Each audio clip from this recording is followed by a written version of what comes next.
kepada penerima penghargaan, silakan kembali ke tempat semula.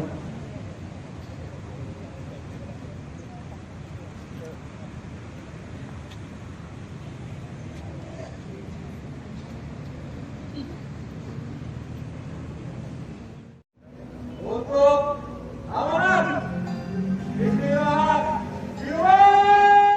Barisan dapat dibubarkan melalui komandan upacara.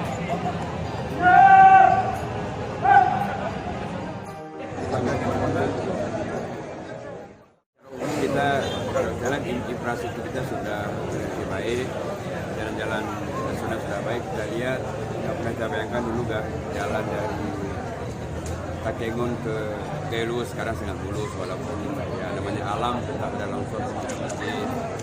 Buat jalan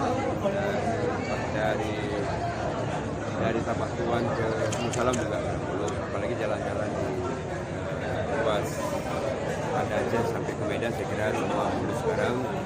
Sekarang ada kendala, sedang ada perbaikan di sisi umum dan Ada pesan yang ingin disampaikan kepada seluruh ya, harapannya seperti tadi disampaikan oleh dalam sambutan Presiden, masing-masing kita harus kuat untuk bersama menjaga kewenangan, walaupun rakyat tidak tahu kewenangan dari kita selaku penyelenggara, yang mana kewenangan pusat, mana kewenangan provinsi, mana kewenangan kabupaten, termasuk dalam pemeliharaannya.